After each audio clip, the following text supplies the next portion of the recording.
When my lawyer confirmed I'd inherited $10 million, I did something strange. I didn't call my son Ryan to celebrate. I called him crying. I told him I'd lost everything, that I was bankrupt, homeless, and needed his help. He said, "Of course, Dad, come stay with us. We'll take care of you." But when I showed up at his $1 million house the next morning, the scene that greeted me, it wasn't a welcome party. It was a conspiracy. And I realized my son didn't just want my money. He might want my life. Before I tell you what I found in that house, please let me know in the comments where you're watching this from. Hit that like button if you believe family should be about more than just money, and subscribe, because you will not believe how this story ends. My name is Benjamin Carter. I'm 70 years old. I'm standing on a clean sidewalk in Miami, Florida, holding a cheap burner phone in one hand and my old worn-out suitcase in the other. My heart is hammering against my ribs, but not from fear, from anger. Just 5 minutes ago, I was on the phone with my lawyer, Mr. Griffin. He confirmed it. My older brother, Philip, passed away and left me everything. $10 million. After taxes, a clean $10 million. You'd think I'd be celebrating. You'd think my first call would be to my only son, Ryan. But I couldn't.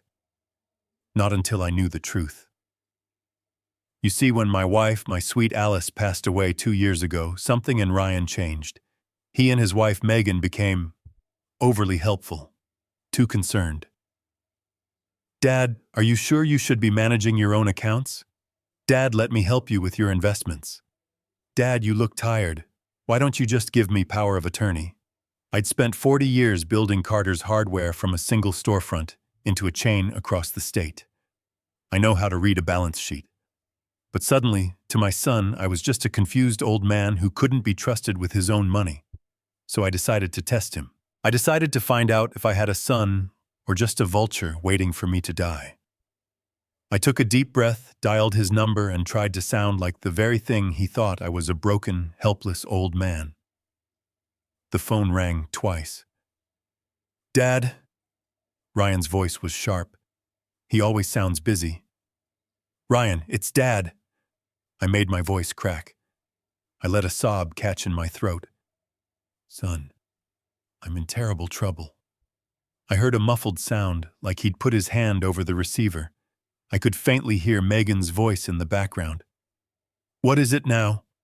He came back on his voice dripping with fake concern. "Dad, what's wrong? Are you okay?" "No, son, I'm not okay."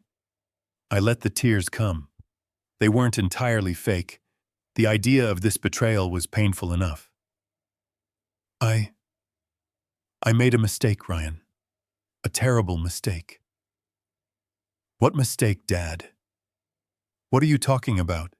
An investment? A friend? Someone I trusted?" He promised. He promised huge returns. I put everything in Ryan. All the money from the house sale. My retirement savings.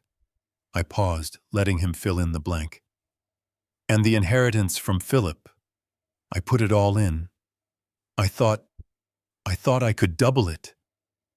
Leave you and Megan so much more. I wanted to provide. Dad, wait. His voice was suddenly tight, focused. "You invested the inheritance money, all of it." "Yes," I cried. "And it's gone, Ryan." It was a scam. The company. The man, all of it. Gone. They're taking the apartment. I'm standing on the sidewalk. I have nothing left. I've just got this one suitcase. The silence on the other end was deafening. It wasn't 1 second. It was 3. 3 full seconds where I could hear the gears turning in his head. I heard Megan whisper again, "What, all of it?" I could picture them. Him looking at her, his eyes wide with horror, not for me, but for the lost fortune. Then the mask slipped on. Ryan's voice returned, suddenly overflowing with warmth and love. It was disgusting. "Oh my God, Dad, that's horrible. But listen to me. Don't you worry about a thing. Money is just money. You're what's important." I almost dropped the phone. He was good. He was a very good liar. You mean that? I whispered, playing my part. Of course I mean it. You're my father. You can come live with us. Megan and I, we've got you. We will take care of you. You'll never have to worry about anything again. Just get in a cab and come over right now. The relief that washed over me was real. Maybe I was wrong. Maybe my son really did love me. Maybe I was just a cynical, suspicious old fool. Thank you, Ryan, I said, my voice thick with real emotion. God, thank you. I don't know what to say. Don't say anything, Dad. Just come home. But the nagging doubt remained. That 3-second pause. I had to know for sure. I had to push it one last time. I can't, son. I look a mess. I'm ashamed. And it's late. I don't want to bother you and Megan tonight. I'll just find a cheap motel or something. I'll come by in the morning. Yes, I'll see you tomorrow morning. This time the pause was different. It wasn't shock. It was relief. Tomorrow morning, he repeated as if tasting the words. I heard Megan whisper frantically, yes, yes, tomorrow is perfect. Tell him tomorrow. Ryan cleared his throat. You know what, Dad? That's actually a great idea. It gives us time to prepare your room. Get everything perfect for you, yes. Tomorrow morning is perfect. You get some rest tonight. We'll see you tomorrow, okay? We love you, Dad. He hung up before I could say another word. I stood there on the sidewalk, the Miami humidity sticking my shirt to my back. The warmth in my chest was gone, replaced by a block of ice. Tomorrow morning is perfect. Why? Why was tomorrow better than tonight? If your father, who you supposedly love, is homeless on the street, why would you let him sleep in a cheap motel unless you needed the night? You needed time to prepare. Not to prepare a room for me, but to prepare for me. I looked down at my old suitcase. My test wasn't over. It had just begun. Weston, I told the driver, and step on it. If tomorrow morning was perfect for them, then 6 a.m. would be a disaster. And I was going to be that disaster. The Uber pulled away, leaving me on the dark, silent street in Weston. 6 a.m. Even the birds weren't awake yet. The streetlights cast long, eerie shadows across the perfectly manicured lawns. Each house was a palace, a monument to wealth, including my son's. I looked at the $1 million house I'd helped him buy. The $200,000 down payment had been a gift from me and Alice. Just a little something to get you started, son, I'd said. Now I gripped the handle of my old suitcase, the zipper threatening to bust, and felt like a beggar at the gates. I started walking up the long, curved driveway. The air was thick and humid, and then I saw it. Parked just shy of the 3-car garage hidden from the street was a truck, not a pickup, a full-sized 20-foot moving van. The side of it said movers.com in big, bright orange letters. My blood went cold. A moving van. At 6 in the morning. My mind raced. Were they moving? Why hadn't they told me? Maybe that was the reason they needed the night. To pack. But why sell the house? I walked faster, my suitcase wheels rattling loudly on the stone pavers. As I rounded the corner of the garage, I saw them. The garage door was wide open. 2 men built like refrigerators were carefully maneuvering a large piece of furniture out into the dim morning light. My heart stopped. It wasn't a sofa. It wasn't a table. It was Alice's rocking chair. The oak rocker I had bought for her on our 40th anniversary. The one she sat in every single evening reading her novels. The one she rocked Ryan in when he was just a baby. It was the last piece of her I had. I'd given it to Ryan after the funeral thinking he would cherish it. Stop! The word tore out of my throat, a dry, cracked scream. Put that down! What are you doing with that? The two movers froze, startled. One of them nearly dropped his end. Hey man, we're just… I didn't let him finish. I dropped my suitcase. It clattered to the ground. I ran. I wasn't a 70-year-old man anymore. I was a husband, a father, and I was furious. I shoved past them, not caring, and burst through the open garage door into the utility room. Ryan, Megan. I ran into the main house, into the grand foyer that I had once admired, and I almost passed out. It was empty. The house was completely, utterly empty. I stood there, gasping for breath.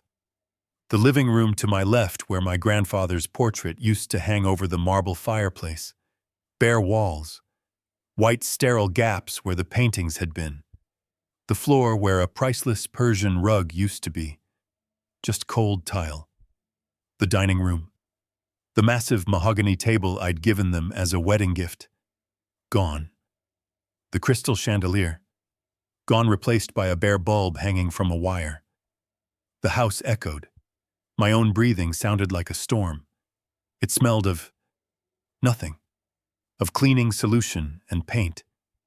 They had wiped the entire place clean. And then I heard her.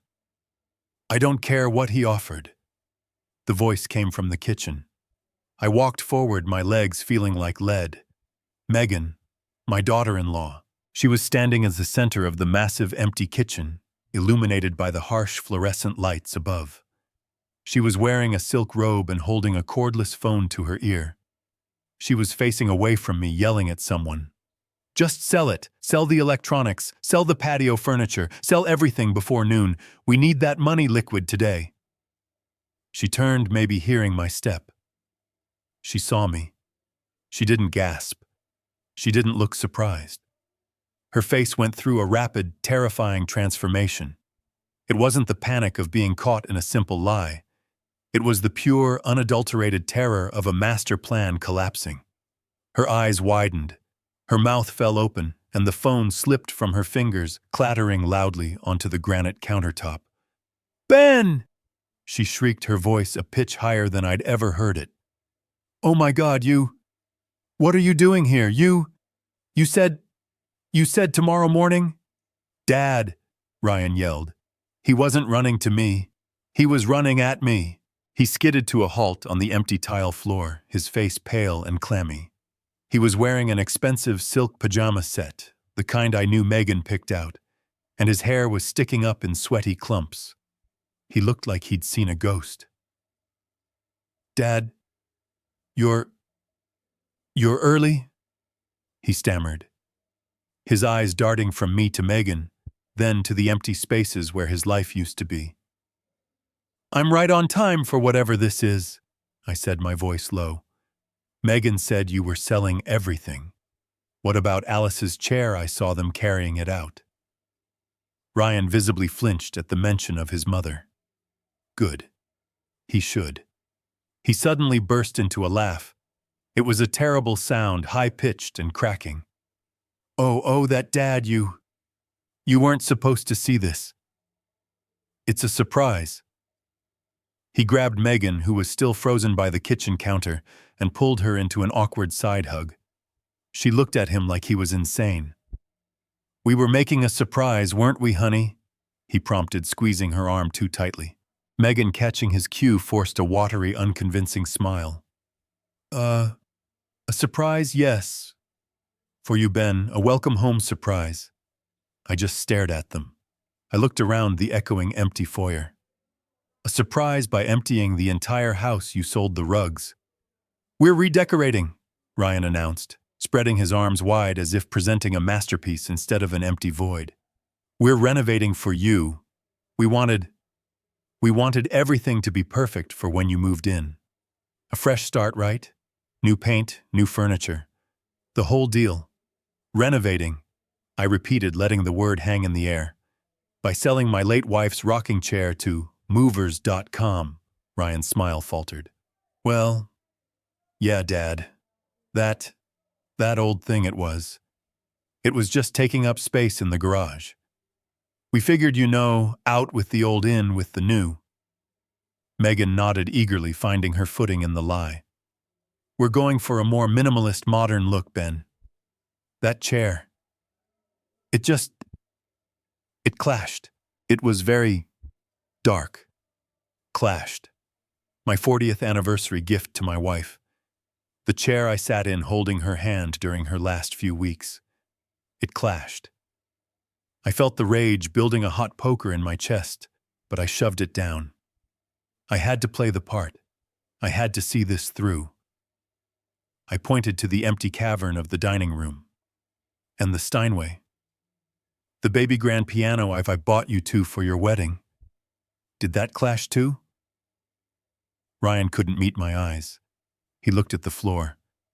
The piano was just... It was too big, Dad. It really dominated the room. We got a great price for it, though.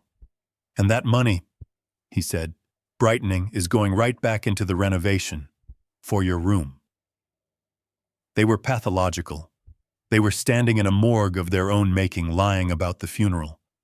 They were selling every valuable thing they owned, things I had given them, and trying to spin it as a favor to me. Look, Ryan said, suddenly changing tactics. He put his arm around my shoulder, his voice dropping to that fake, sympathetic tone I now recognized. You look exhausted, Dad. You've had a terrible shock. You told us you lost everything. You're probably not thinking straight. I'm not thinking straight, I thought. I'm the only one here who is. But I let my shoulders slump. I leaned into him, playing the part of the defeated old man. You're right, son, I mumbled. I am so tired. My head is just... It's spinning. See, he said, patting my back with false tenderness. You just need to rest. Let me show you to your room. We got it all ready for you. The best room in the house. He started guiding me away from the kitchen, away from Megan, who was already back on her phone, probably negotiating the price for the refrigerator. The best room, he repeated, his voice light with relief. Quiet, private. You'll love it. This was it. I let him lead me. I wanted to see what the best room looked like in a house that was being stripped bare. We walked through the empty foyer. I looked up the grand curving staircase. That's where the bedrooms were. The guest suite, the Master Ryan's office. But Ryan didn't go up the stairs. He walked right past them. My stomach tightened. Ryan, where are we going? The bedrooms are upstairs. Oh, I know, Dad, he said with that terrible, bright cheerfulness. But we're painting up there. The fumes. You can't sleep with those fumes, not with your health. No, we set you up somewhere much better, much more private. He led me down the hallway, past the powder room, past the pantry, to a single narrow door at the very end of the hall. A door I only ever saw the housekeeper use. He put his hand on the knob. It wasn't the door to the guest suite. It wasn't an office. It was the door to the basement. He turned the knob and pulled the door open. The smell hit me first. It wasn't the sharp chemical smell of fresh paint. It was the smell of the earth. The smell of damp concrete mildew and something old. Something rotten. A cold, musty draft snaked up the stairs from the darkness and wrapped around my ankles. I physically recoiled, taking a step back. Ryan, sensing my hesitation, kept his hand firmly on my back. I stared down the narrow, unfinished wooden stairs into the dim light below. This is my room. My voice didn't sound like my own. It sounded thin, weak. It sounded like the old man they believed me to be. Just for now, Dad. Just temporary. Ryan said, his voice echoing with that horrible fake cheerfulness. He was talking too fast, his words stumbling over each other. The fumes upstairs. Oh my God, the fumes. We just painted your room, the master suite, just for you, and the smell is awful. You know, with your health, we didn't want you breathing that in. This is much quieter, much more private, just until the paint dries, a day or two tops. He reached past me and flipped a switch. A single bare bulb flickered to life at the bottom of the stairs, casting long, grotesque shadows. It wasn't a room. It was a corner. A concrete-walled corner of their unfinished dungeon-like basement. I saw the massive, squat furnace squatting against the far wall like an iron beast. Next to it, the water heater hissed softly, radiating a suffocating, close heat. And shoved between them was a cot.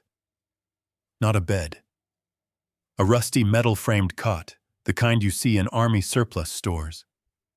The mattress on it was thin, maybe 2 inches thick, and I could see the dark, ugly stains on it, even from the top of the stairs. A single threadbare pillow and a folded gray blanket sat on top. My room. My welcome home. This wasn't a temporary arrangement. This was a storage space. They were storing me. I felt a wave of dizziness so profound, I had to grab the doorframe to steady myself. The lies. The sheer audacity of them. They hadn't painted anything.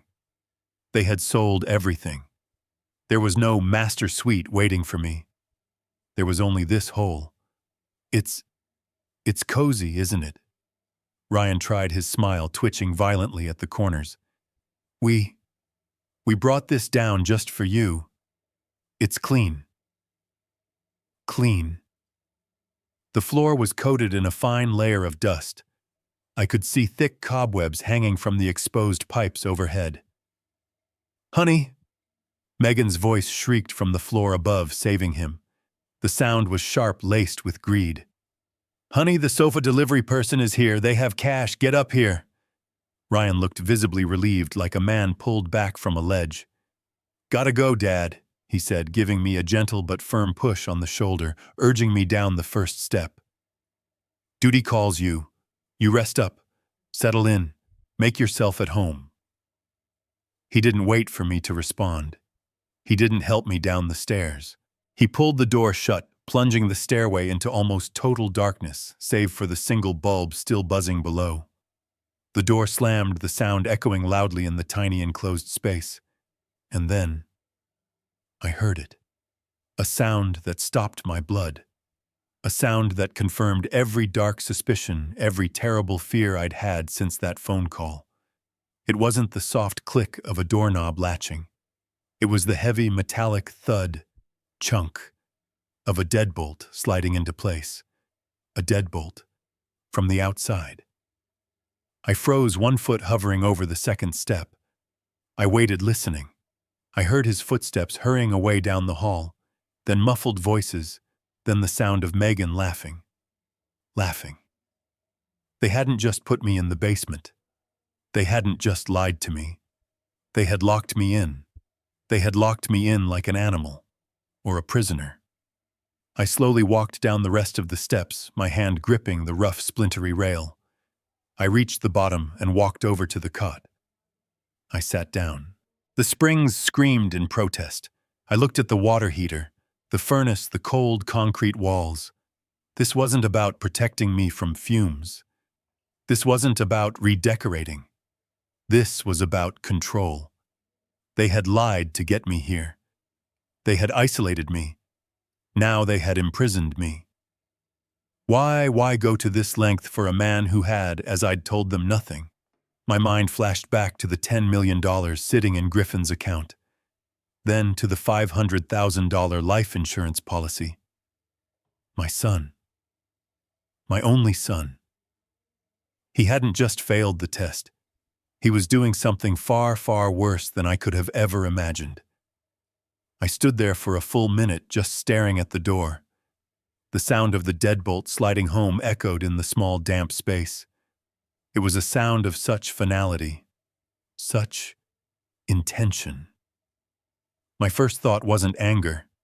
It was confusion. He locked it. He actually locked it.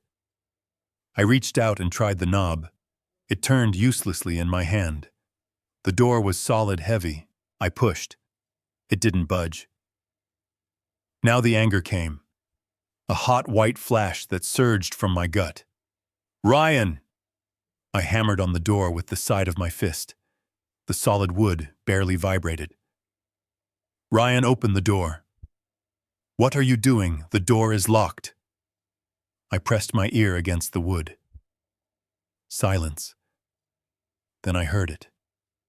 Muffled from the floor above. Laughter. It was Megan. A high, bright, tinkling laugh. It was the sound she always made when she closed a sale. I'd heard it at charity auctions at the dealership when she got her new SUV.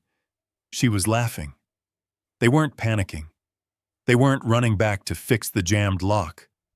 They were ignoring me.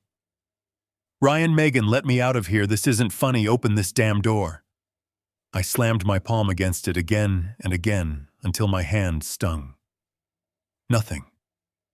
The only sound was the faint hum of the water heater beside me and the distant cheerful sounds of my life's possessions being auctioned off upstairs. I stopped. Yelling was pointless. They knew I was here. They had put me here. I stumbled back and sank onto the cot. The springs screamed under my weight, a rusty, mournful sound. I looked around at my prison. The bare bulb. The concrete walls stained with decades of Florida humidity. The cobwebs. This was it. This was my reward. I thought back. 40 years. 40 years of getting up before dawn, driving to that first small storefront I rented Carter's Hardware. 40 years of stocking shelves, unloading drywall, breathing in sawdust, and balancing books until midnight. I built that business from nothing. I turned it into a chain of 6 stores. I'd provided a life for them, a life Ryan clearly took for granted. I paid for his private university, a degree in business marketing that he never used. I paid for the wedding. God, that wedding. Megan had insisted on the Biltmore Hotel on orchids flown in from Hawaii. 300 guests. I'd signed the check for $80,000 wincing, while my wife Alice, sweet practical Alice, just squeezed my hand and said, "It's what he wants, Ben. Just let him be happy." I'd always suspected Megan. She came from nothing, but she had an appetite for everything. She saw Ryan not as a man, but as an inheritance, a future payout. And Ryan was weak. He always had been. Alice had spoiled him, protected him from every consequence. When he came to me 3 years ago with his brilliant tech startup idea, I knew it would fail. It had no foundation, no solid plan. But he was my son. And he'd brought Megan, who looked at me with those wide, pleading eyes. So I'd given them the money, $200,000. "It's just a loan, Dad," he'd said. "I'll pay you back double in a year." The company folded in 6 months. I never saw a dime, and now this. I was sitting in a basement locked in by the very people I had spent my entire life supporting. I was a millionaire with $10 million waiting in an account, and I was trapped in a cellar being treated like garbage. The irony was so bitter it made me want to laugh, just like Megan was laughing upstairs. They thought I was broke. They thought I had nothing, so why lock me in? A penniless, grieving old man isn't a threat. You humor him, you feed him, you let him wander around the empty house until you get tired of him. You don't lock him in the basement. Unless you don't want him to leave. Unless you need him for something. My eyes scanned the dark, cluttered room. They had been so eager to get me down here, so sloppy in their haste. And that's when I saw it. Tucked in the corner, half hidden by an old paint-splattered tarp, was Ryan's old college desk, the one they couldn't even sell. And on top of it, missed by the movers, missed by Megan's greedy eyes, was a piece of mail, a single white envelope crumpled and torn that they had failed to throw away. The hours passed like cold, slow-dripping water. The single bare bulb buzzed overhead, a constant, irritating sound. The house above me went from chaotic noise, the scraping of furniture, the heavy thumps of movers, to an unsettling silence. They were gone. The movers, the buyers, everyone. It was just me and them. I didn't yell again. I saved my energy. I sat on that cot, my back aching from the thin mattress, and I just thought. I let the cold logic of a businessman take over from the hot grief of a father. They thought I was broke. They were selling everything they owned. They had locked me in the basement. These three facts didn't add up. They contradicted each other. My thoughts were interrupted by the sound I was now dreading, the heavy chunk of the deadbolt sliding back. The door opened.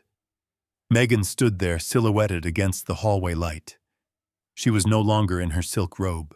She was dressed in expensive yoga pants and a designer top, her hair pulled back in a tight ponytail. She looked annoyed, as if this was a chore she hadn't signed up for. She flicked on the main basement light, a harsh fluorescent tube that made the room look even more grim. In her hand, she held a small tray. "Oh, Ben," she said, her voice flat, bored. "You're awake. Good."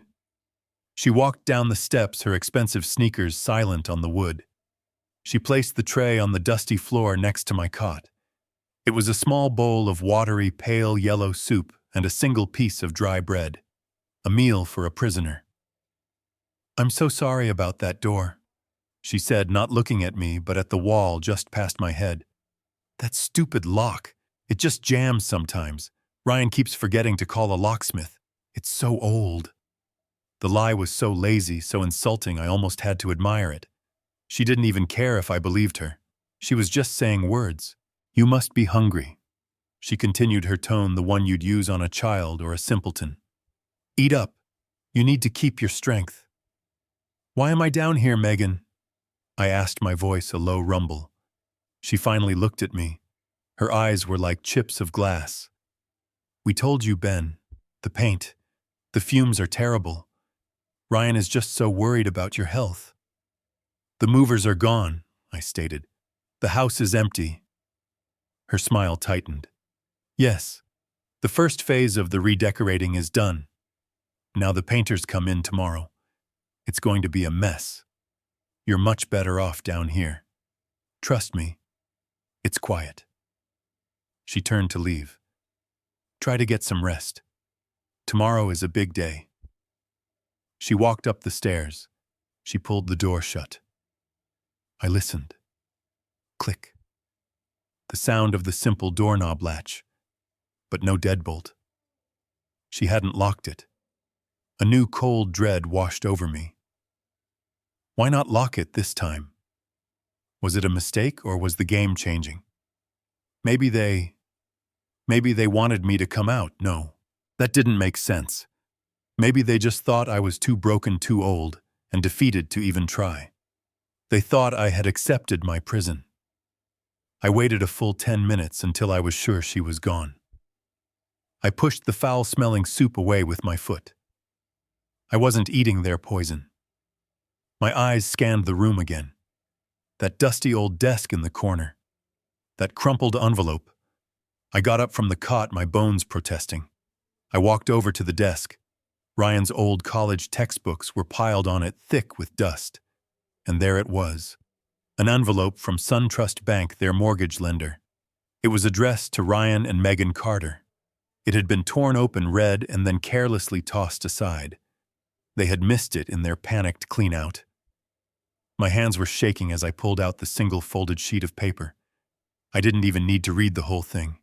The words at the top in big, bold red letters said it all. Final foreclosure notice.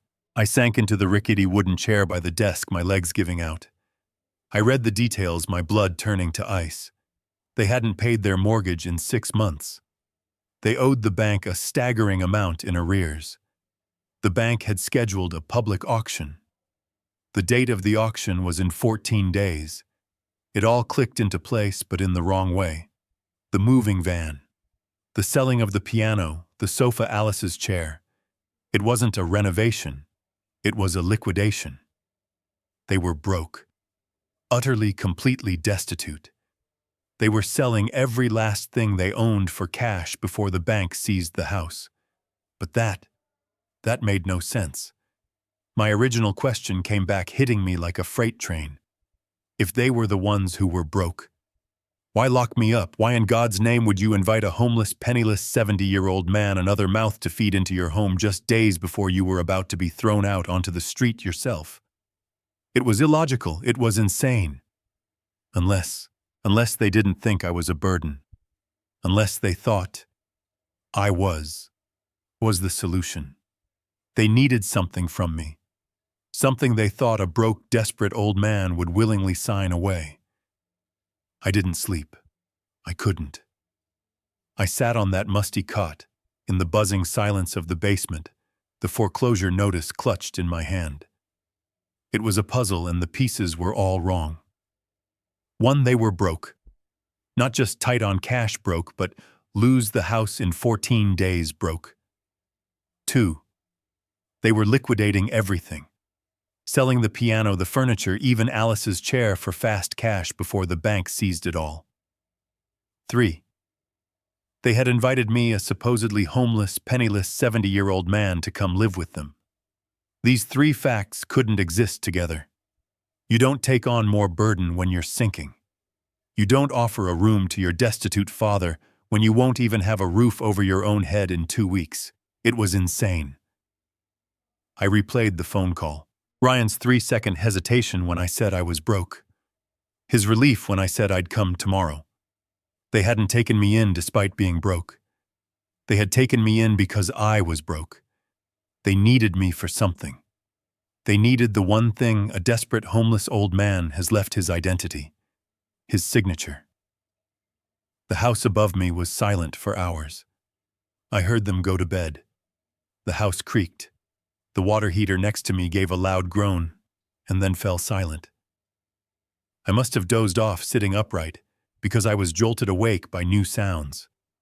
Footsteps, pacing, right above my head in the kitchen.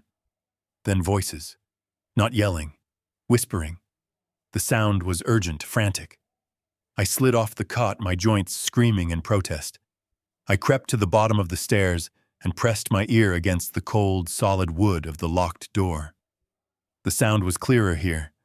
It was Ryan and Megan. They were having a fight. "Don't know why you're whispering. He's asleep down there." That was Megan. Her whisper was like a snake's hiss, sharp and terrified. "Because he's not deaf, Megan. Just keep your voice down." That was Ryan. "It's all under control." "Under control," she hissed back. "Ryan, that was the bank's final notice. We have 14 days. The movers took everything of value. We have maybe $20,000. That's not enough to stop this. They're going to auction our house. It will be enough." Ryan's voice was low, hard, and cold.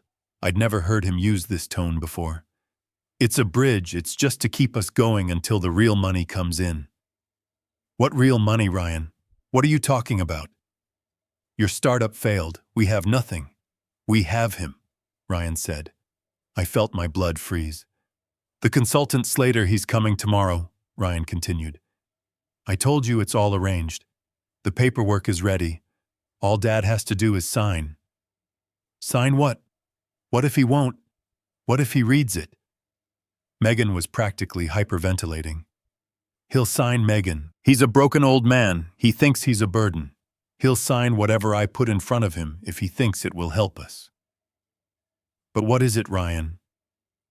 "You never told me exactly what it is."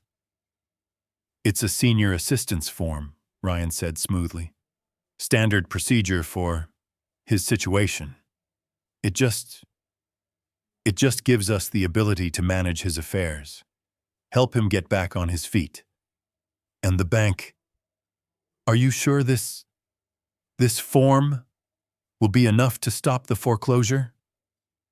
"The bank won't wait, Ryan.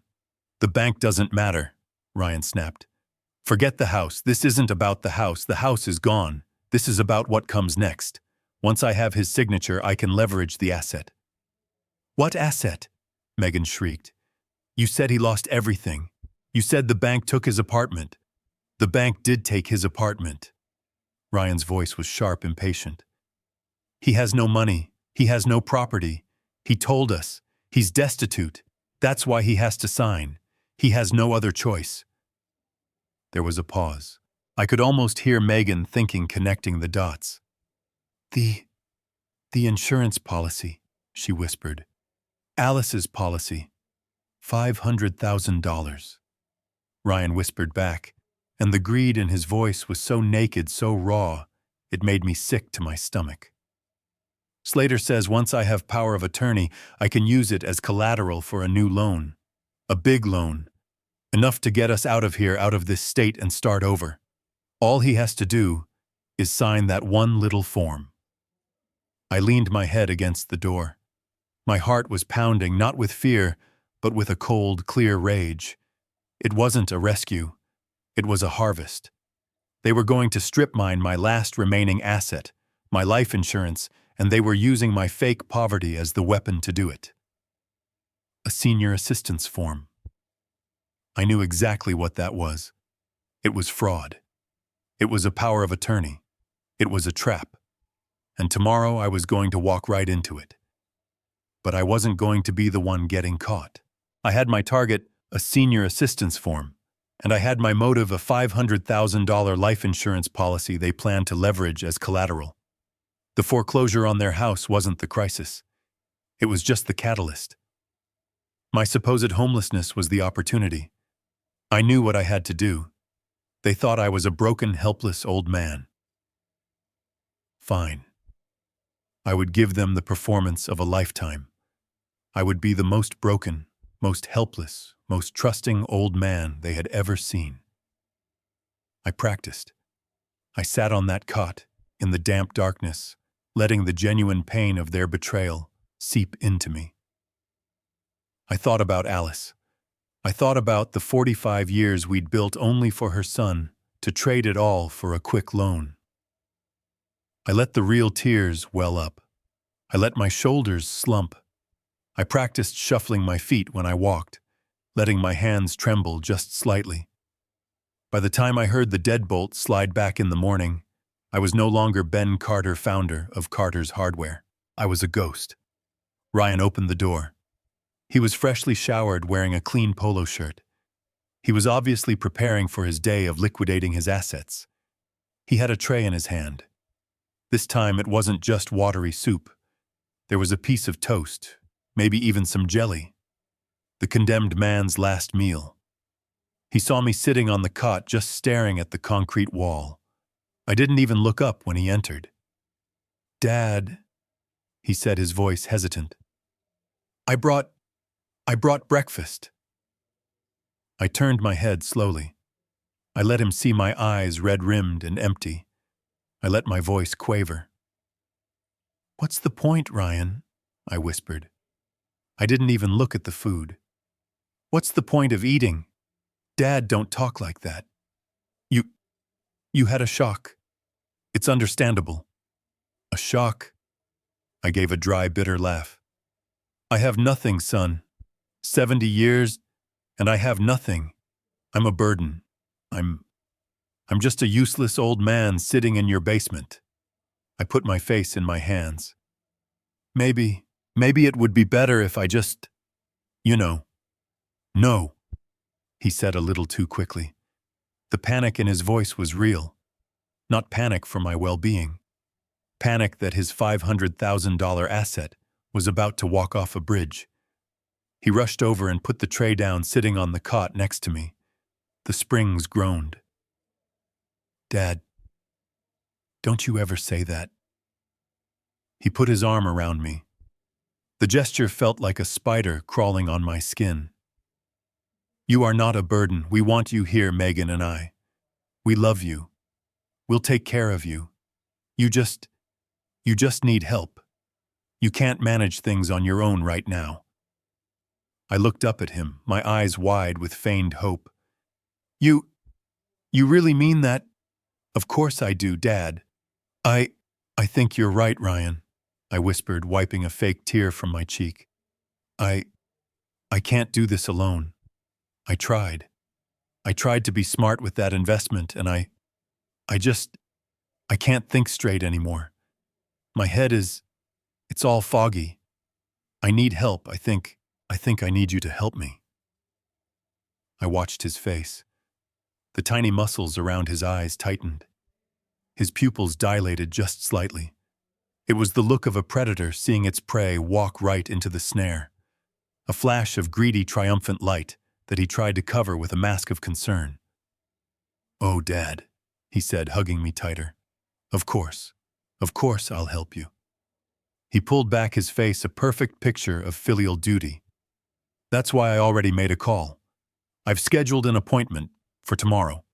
We're going to see a financial consultant, a specialist. He helps people in exactly your situation, seniors who need assistance." "A consultant?" I asked, playing dumb. "Yes, a Mr. Slater. He works with the state with all the assistance programs. He'll know what forms we need to fill out, what benefits you're eligible for. He'll help us get everything structured, so I can take care of all the bills, all the paperwork. You won't have to worry your foggy old head about a single thing ever again." "Oh, Ryan," I said, letting the tears flow freely now. You'd do that for me." "I'd do anything for you, Dad." "Whatever you say, son," I said, slumping against him, the picture of defeat. "Whatever you think is best. I trust you. I'll sign whatever he says." His arm tightened around me, and this time it wasn't a comforting hug. It was a hug of possession, of victory. "That's great, Dad. That's great. You just rest. Tomorrow we'll get everything sorted out." He left the basement whistling. He hadn't just taken the bait. He'd swallowed the hook, the line, and the sinker. He whistled as he went up the stairs. A happy, jaunty tune. The sound of a man who had just closed a deal. The sound of my son, who believed he had just successfully conned his grieving, destitute father into signing away his future. He pulled the door shut. I heard the click of the latch. He hadn't locked the deadbolt this time. He didn't need to. I was a fish on the hook flopping in the bottom of the boat. He thought I was beaten. He thought I was his. I waited. I counted to 300, listening. I heard the front door of the house open and close. I heard Megan's high-end SUV start up its engine, a low, satisfied purr. Then Ryan's sports car, a louder, obnoxious roar as he peeled out of the driveway. They were gone, probably off to celebrate, off to spend the last of the money they got for Alice's piano. The second the garage door rumbled shut, I moved. The slumped, defeated old man vanished. I was no longer a victim. I was Ben Carter, the man who built a hardware empire from nothing, and I was not going to be taken down by my own spoiled, sociopathic son. I went to my old, worn-out suitcase, the one they'd carelessly tossed into the corner by the wheezing water heater. I knelt, my 70-year-old knees protesting on the cold concrete. I tore at the lining in the back, a flap I'd glued down myself years ago for emergencies just like this. Taped to the hard shell was my real emergency kit. A burner phone, an old-school anonymous flip phone, and a prepaid credit card with a $5,000 limit. They knew nothing about either of them. I flipped the phone open. The small green screen glowed a beacon in the dim basement. I had one call to make. My lawyer for 30 years. Mr. Griffin. Griffin wasn't a family lawyer you called for wills. He was a shark. He was the man I hired when I had to sue suppliers who tried to cheat me. He was the man who ate breach of contract lawsuits for breakfast. And I was about to tell him where the blood was. He answered on the second ring, his voice always crisp, impatient like a freshly printed dollar bill. "Griffin speaking." "Griffin, it's Ben Carter." I kept my voice low, a habit even though the house was empty. "I'm at Ryan's house. I'm in his basement, to be exact." There was a pause. "Ben, what on earth are you doing in his basement? I thought you were taking a vacation with that 10 million. I was just looking at the transfer confirmations. Did something happen? There's no time for that." I said, standing up, beginning to pace the small, dusty patch of clear floor. Griffin, they're about to go bankrupt. I'm looking at a foreclosure notice right now. They're selling every stick of furniture in the house as we speak. They think I'm broke. I told them I lost everything just like we discussed. Good God, Ben. I heard the scrape of his chair. He was sitting up straight now. This is escalating. They took the bait, but what's the play? What do they want from a broke man? They're trying to force me to sign something. I said the words tasting like ash in my mouth. Tomorrow morning, they're calling it a senior assistance form. They've got some consultant named Slater bringing it over. They told me he works with the state. I heard Griffin let out a short, sharp, disgusted sigh. The sound was pure contempt. My God, Ben. That's the oldest, moldiest trick in the book. It smells like elder fraud from a mile away. A senior assistance form doesn't exist. Not officially. He's bringing you a disguised asset transfer agreement, or God forbid, a durable power of attorney. That's what I figured, I said, gripping the phone so tightly my knuckles were white. But here's the part that's eating at me, Griffin. Why go to all this trouble for a man who has nothing? I told them I'm destitute. They believe the 10 million is gone. They believe the bank took my apartment. They think I'm worthless. Why would they need my power of attorney if I have no power? What asset could I possibly have left to transfer? The line was quiet for a moment. I could hear the faint rhythmic tap, tap, tap of Griffin's expensive pen on his mahogany desk. He was thinking. Because you're not worthless, Ben, Griffin said slowly, his voice dark and measured. They aren't trying to get what you have. They're trying to get what you are. They think you have no cash, no property. But you still have an identity. You still have a credit history. You still have a life. What does that mean, Griffin? What are you saying? It means they aren't after your bank account, Ben. They're after your signature. They're after collateral. Griffin paused again, and this time the pause was heavy, dreadful. Ben, do you have a life insurance policy? The air left my lungs. Of course, Alice. We took them out decades ago when Ryan was just a boy. A simple policy, enough to make sure the other was taken care of. I hadn't thought about it in years. Yes, I whispered, sinking onto the edge of the cot. Yes, I do. The one Alice and I set up. I think it's $500,000. Ryan is the sole beneficiary. There it is, Griffin said, his voice grim. That's the target. My hand was shaking so badly, the burner phone nearly slipped from my grasp. Yes, I said, the word catching in my throat. Yes, I do. An old policy. The one Alice and I took out. God, decades ago, when Ryan was born, just in case. And who, Griffin asked, his voice low and deadly serious, is the beneficiary? Ryan, I whispered. He's the sole beneficiary. It's $500,000. There it is, Griffin said. The words landed like a judge's gavel. That's the asset. That's the target. But, Griffin, how? I was struggling to keep up. Even if they get my signature, even if they get power of attorney, they can't take my life insurance. It only pays out if I'm dead. You're not thinking like a criminal, Ben. Griffin's voice was sharp, cutting through my confusion. They're not trying to cash it. Not yet. They're trying to leverage it. If Ryan gets financial power of attorney, he can walk into a bank with that policy, a guaranteed ironclad $500,000 asset, and use it as collateral for a massive high-risk loan. The loan he needs to escape the foreclosure.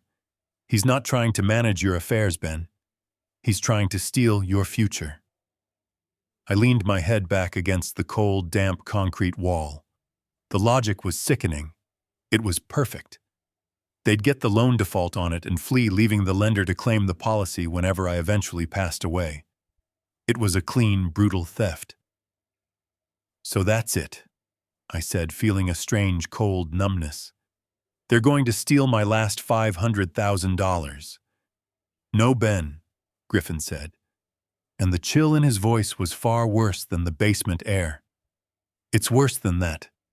You're assuming they're only after the financial POA, that senior assistance form scam. It's almost always a package deal. What package? They don't just get control of your money, Ben. They get control of you. They'll slip in the medical power of attorney as well. The durable power of attorney for health care. Medical. I repeated, my mind still stuck on the money. Why would they? What does that do? It means, Griffin said, and he spoke each word slowly, as if explaining it to a child, that Ryan would have the legal right to make all medical decisions on your behalf. If you are ever incapacitated. The room suddenly felt 10 degrees colder. The hum of the water heater faded into a distant roar. Incapacitated. He could put me in a home. I stammered, the first horrifying thought forming.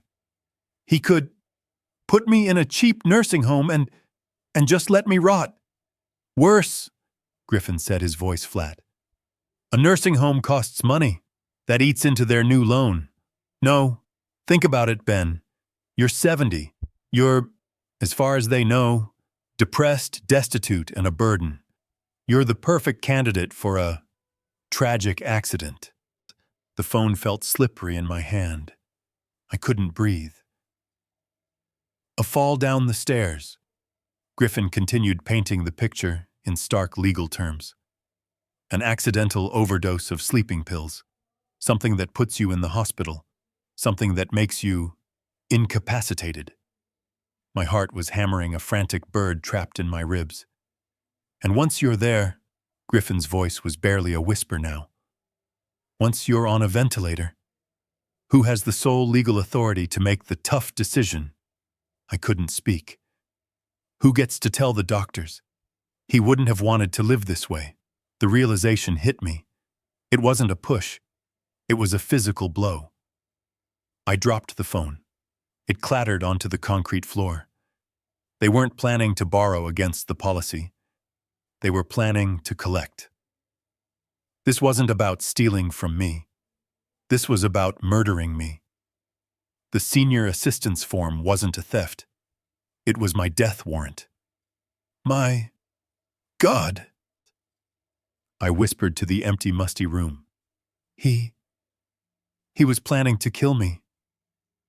The locked door, the isolation, the accidental fall down these dark, rickety basement stairs.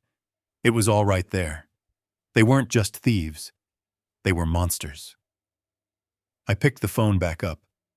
Griffin, I'm here, Ben. I'm so sorry. Don't be, I said, and my voice had changed. The weakness was gone. The fear was gone. All that was left was ice. Don't be sorry. Be ready. I need you to do exactly what I say. I'm not just a victim anymore, Griffin. I'm the bait, and tomorrow morning, we're springing the trap. This wasn't about my money anymore. This wasn't even about my pride. This was about my life, and I was going to fight for it. I need proof, Griffin. I said, my voice now perfectly level. All the fear, all the weakness, it was gone, burned away by pure cold rage. I need irrefutable proof. I need them on tape. A recording. Ben, a wiretap is not a wiretap. I cut him off. I'm going to set up cameras. Nanny cams. I need to catch them in the act. The consultant is coming tomorrow. I need every word, every signature on video. That's a bold move, Ben. You're a civilian in their house. How are you going to get the equipment? I'm not as helpless as they think, I said, looking at the prepaid credit card in my hand. I have my ways. All right, Griffin said. His voice was all business now. He understood. Do it. Get me the evidence. I'll start drafting the complaints. I'm going to check on this Slater character. I'll bet my license he's a disbarred fraudster. You get me that video, Ben. Get it. And then get out. I'm not getting out, I said, my hand closing into a fist. I'm ending this. Tomorrow. I hung up. I didn't waste a second. I flipped open the burner phone, and using its slow, clumsy browser, I found what I needed. A local Miami security and spy shop, the kind of place that sold hidden microphones and GPS trackers. Their website was gaudy, but their service was exactly what I needed: discreet same-day delivery, guaranteed 3-hour window. My fingers flew over the tiny keypad. My hands, which had trembled with fear and grief just an hour ago, were now rock-steady. I was Ben Carter again, placing a rush order for materials. I didn't order just one. I ordered 3. 1. A small black cube that looked like a high-end Bluetooth speaker. That would go in the living room where the meeting would happen. 2. A simple USB wall charger. The kind everyone has. That would go in Ryan's office. I had a feeling I knew where he kept the real paperwork. And 3. A digital alarm clock. Modern, sleek, with a dark, reflective face. That one was for their bedroom. I needed to know everything. I needed to see exactly what kind of monsters my son and his wife had become when they thought no one was watching. I entered the prepaid credit card number, set the delivery address to Ryan's house, and put "Urgent, hold for B. Carter" in the delivery notes. I selected the 2 to 4 p.m. window. Now I had to wait. And I had to get out of this basement. I heard the front door slam upstairs. They were back. I quickly hid the phone and the credit card back in my suitcase lining. I lay down on the cot, turned my face to the wall, and feigned a deep, exhausted sleep. The basement door opened. Click. I heard Ryan's footsteps. Dad. You asleep?" I didn't move. I just let out a long, slow, broken sigh in my sleep. "Good," I heard him whisper. He didn't come down. The door clicked shut again. They wouldn't bother me. I was just the sad old furniture in the corner. The afternoon dragged on. 2 o'clock. 2:30. My entire body was tense. I listened to them moving around upstairs. They were quiet. Too quiet. Probably planning. At 3:15 p.m. I heard the doorbell. This was it. I heard Ryan go to the door. Muffled voices. Then Ryan's voice, slightly annoyed. "What, B. Carter?" "Oh, yeah. Yeah, that's for me. A late birthday gift. Thanks." I heard the door close. I heard the sound of a box being placed on the floor. Now I just needed them to leave. I didn't have to wait long. At 3:45, I heard Megan. "Ryan, let's go. We have to meet the jeweler before he closes. I want to get a good price for my mother's ring." I'm coming, I heard Ryan say. "Dad's asleep. We'll be back in an hour." The front door slammed. The garage rumbled. Their cars peeled out of the driveway. I was up in an instant. I unlocked the simple latch. They still hadn't deadbolted it, so sure of my broken spirit. I flew up the stairs. The house was an echoing tomb. I found the box on the foyer floor. I ripped it open. The cameras were there. Small, efficient, deadly. I went to the living room. They had dragged 2 cheap patio chairs and a card table into the middle of the room for the meeting. Pathetic. I saw the built-in bookshelf. I placed the Bluetooth speaker on the 3rd shelf, angled perfectly toward the chairs. It blended in seamlessly. Next upstairs, Ryan's office. Just as I suspected, the door was locked. He was hiding his mess. I looked at the handle. It was a cheap interior lock. I went back to the basement, grabbed a thin piece of metal from my old toolkit, a shim I used for fixing lock sets at the store, and returned. 30 seconds. The lock snicked open. The room was a disaster. Not just messy. It was the room of a desperate man. Piles of overdue bills on the desk. Angry red letters from creditors. A half-empty bottle of bourbon. I saw the wall socket right by the desk. I unplugged his phone charger and plugged in the USB charger camera. It faced his computer, his desk, his chair. Perfect. Last, the bedroom. I felt sick walking in. The air was thick with Megan's expensive, cloying perfume. The bed was unmade. I saw the digital clock on her bedside table. I unplugged it, swapped it with the new camera clock, and plugged it in. The red numbers, 3:58 p.m., glowed to life. It was identical. I was out of the room, back down the stairs, and back in the basement in less than 15 minutes. I pulled the basement door shut. I sat on my cot in the dim light. I took out my burner phone and connected to the cameras one by one. The images flickered to life. 1, the empty living room waiting for the meeting. 2, the disastrous office desk. 3, the unmade bed. I had eyes everywhere. I smiled. It was a cold, hard smile.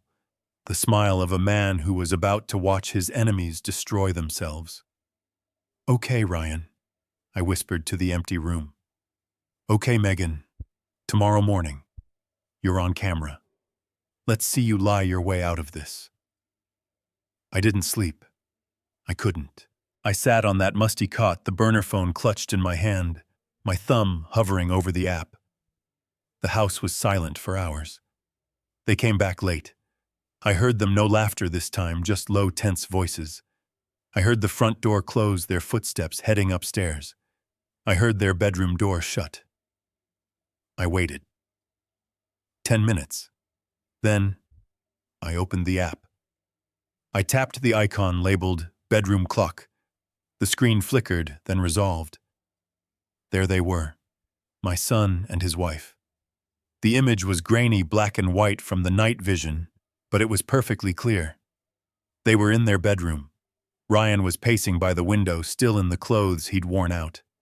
Megan was sitting on the edge of the unmade bed, rubbing her temples, her face pale and stressed. I turned the phone's volume up just enough to hear. "Don't like this, Ryan. I don't like it one bit," Megan said. Her voice was a strained whisper.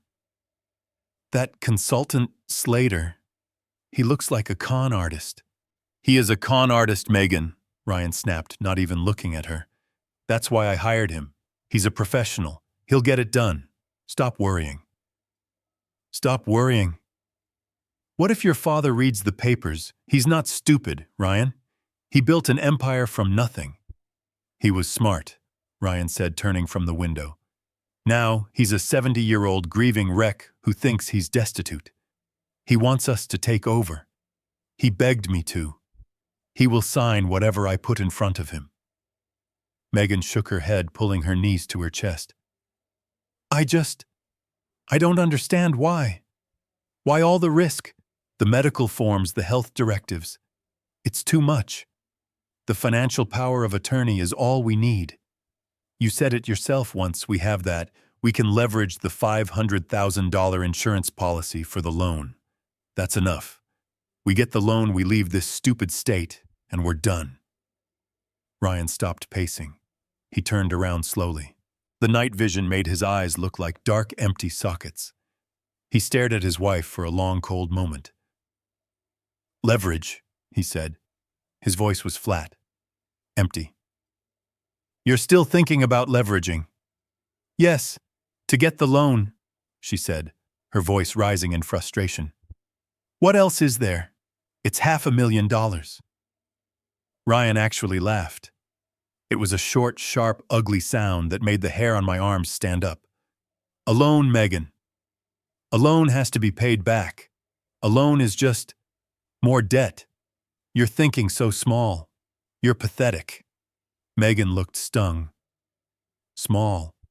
What are you talking about?" He walked over to her. He didn't sit.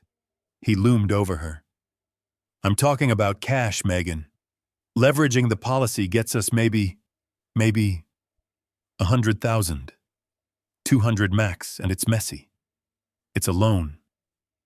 But if he passes away..." He let the words hang in the air.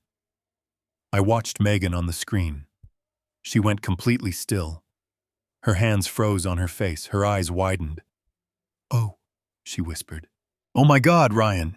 You're, you're talking about, I'm talking about reality, he said, his voice dropping to that same cold, rational tone he used when he failed his startup. He's 70 years old. He's depressed. He just lost everything. He's down in that damp, dark basement completely alone. Who knows what could happen down there? My heart stopped. I wasn't breathing. I was watching my own son plot my death. Think about it. Ryan continued, his voice terrifyingly calm. A man in his condition, a tragic fall down those rickety basement stairs, who would question it, or, even simpler, he's depressed. He accidentally takes too many of his heart pills. It's a tragedy, a terrible, terrible tragedy. Megan was shaking her head, whispering, "No, no, no." We'd be so devastated, Ryan said, ignoring her, a sick, twisted fantasy playing out in his voice. We'd grieve. We'd hold a beautiful funeral. And then, we'd collect $500,000. Cash, untraceable. Clean. No loans.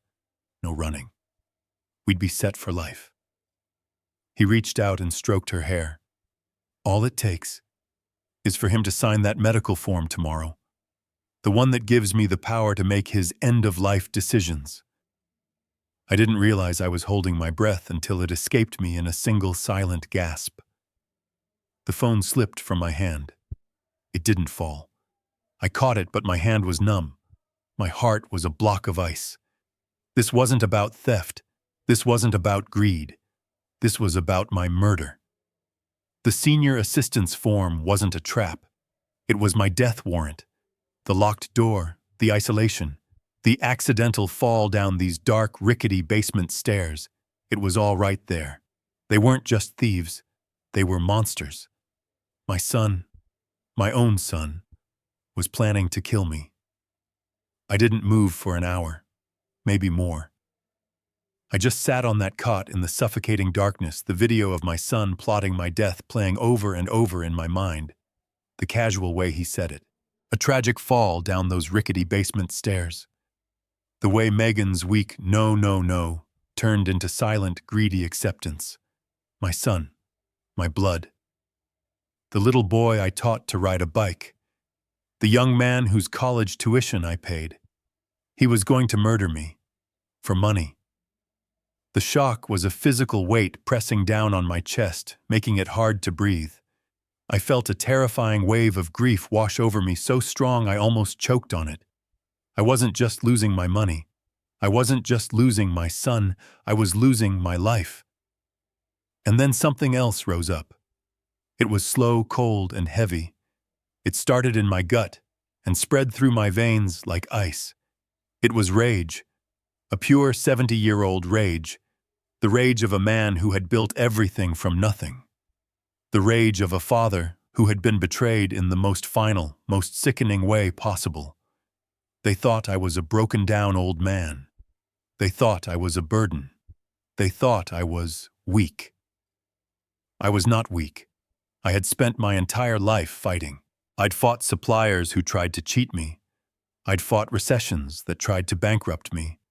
I'd fought a city council that tried to eminent domain my first store. I had won every single one of those fights. I would win this one. I waited until the digital clock on my phone showed 5:00 a.m. I waited until I heard the faint sounds of them moving around upstairs, probably getting coffee, preparing for their big day, preparing to kill their father. Then I picked up my burner phone. I pressed 1 on the speed dial. Griffin answered before the first ring finished. He must have been waiting. "Ben." "I have the tape," I said. My voice was a low growl. It sounded like gravel. "It's worse than we thought, Griffin. It's not just fraud. They're planning to kill me." Silence. I heard Griffin take a sharp, angry breath. "What did you say?" "I have them on camera. Last night. In their bedroom." Ryan was explaining the plan to Megan. How he needs my signature on the medical forms so he can make end-of-life decisions after I have a tragic accident. A fall down the stairs, an overdose, he said it. He said it all. Jesus Christ, Griffin whispered. Ben, I'm pulling you out of there. Right now, I'm calling 911. This is over. No, I said, my voice sharp. You will not call 911. Not yet. The consultant Slater is coming this morning. They're going to try to make me sign the papers. I want them to. I want them to walk right into the trap. I want every single one of them in that room when the hammer comes down. Ben, this is not a game. Griffin's voice was loud now, frantic. These people are trying to murder you. You can't sit at a table with them. Yes, I can, I said, and I felt a strange, cold calm settle over me. I'm not asking you, Griffin. I'm telling you. You're my lawyer. This is the plan. I want you to call the police. Your contacts. Not 911. I want a real team. I want them waiting parked just down the street. The meeting is at 10. I'll have the cameras recording everything. I'll have my phone on in my pocket. When I say the words, I'm ready to sign. That's the signal. They come in. No sirens, just come in and take them. Griffin was quiet for a long time. I could hear him breathing. You're sure about this, Ben? You're sure you want to be in that room? I looked at the picture of Alice I kept in my wallet. I thought of her rocking chair sold for pennies. I thought of Ryan's cold, dead eyes on that video. I'm 70 years old, Griffin, I said. I've lost my wife, I've lost my son, I've got nothing left to be afraid of. But I'll be damned if I let them win. I want to see their faces. I want to be sitting right there when they realize the confused old man just checkmated them. All right, Ben, Griffin said, his voice hard as steel. All right, 10 a.m. We'll be there. You just stay alive until then. I hung up. I stood up. I went to the small cracked mirror hanging over a utility sink. I looked at myself. The old man in the reflection looked terrified, defeated.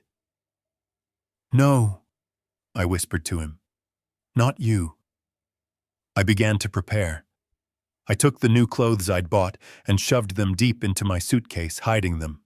I put back on the same stained, rumpled clothes I'd worn when I arrived. I ran my hands through my hair, making it stand up in wild, uncombed tufts. I rubbed the dirt from the basement floor onto my cheeks, under my eyes. I hadn't shaved. Good.